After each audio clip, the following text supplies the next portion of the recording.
Amanda Granite, Granit, Hillsborough County Sheriff's Office spokesperson. So what do we know so far about this scene? So just after 6 o'clock, a passerby, a doctor actually on his way to work, was driving down this roadway and spotted the motorcycle on the side of the road. He knew that that didn't seem right, so he pulled over to check it out, and unfortunately, once he got out of his car, he saw two individuals lying in the grassy shoulder of the roadway. He immediately called 911. Being a doctor, he tried to do what he could. Unfortunately, it was just too late for both of those people. They were deceased at the scene when the doctor arrived, and then when our deputies arrived, they again tried to do life-saving measures, but it was too late for them. It's really early in the investigation, but preliminary, what we believe happened right now is that two occupants on a single rider motorcycle were heading southbound on this roadway, and they came to this curve. They were going too fast for it. They failed to negotiate the curve. The bike and both of them went off into the side of the roadway, and the two individuals, a man and a woman on the bike, died because of their injuries.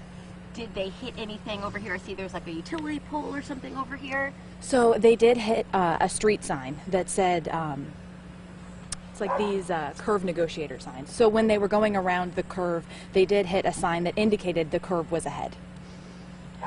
And they were deceased on the scene. Do we have IDs on them just yet? Our deputies are working to do that right now, and then once they do have these individuals identified, they will work to notify next of kin. It is a man and a woman.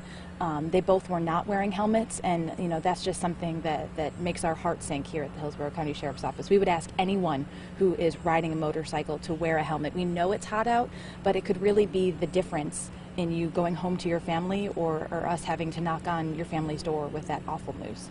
And I know it's probably too early to tell, but do you know about how long between when they actually, had that crash to when the doctor made the call? Yeah, that's something we're trying to figure out right now. It's a really dark area of the roadway.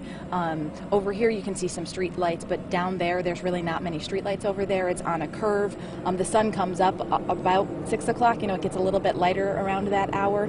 So we believe that's why the driver was able to notice the bicycle on the side of the road.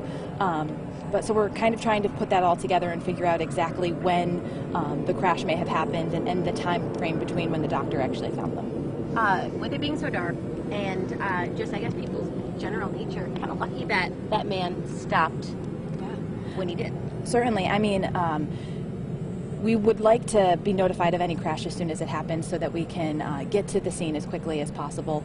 But that driver, I mean, he did the right thing. He noticed something. It didn't seem right to him. He pulled over, and unfortunately it's not the case in this circumstance where he was able to save a life, but it could have been. And so we really commend him for doing the right thing and pulling over and checking it out and then notifying us. Do you know how much longer the road will be closed off? I'm just checking that time. It looks like probably at least another hour or two. Around 7 o'clock they said 2 to 4 hours. So. Any marks on the road to see if they braked, or it just? No, and that's kind of the sad factor of this, is that there are no skid marks on the roadway, so it doesn't even look like they tried to brake at all. We don't know how fast they were going. That's something that will come out in our investigation, but they do believe that they were going too fast for the curve at this point. Cool.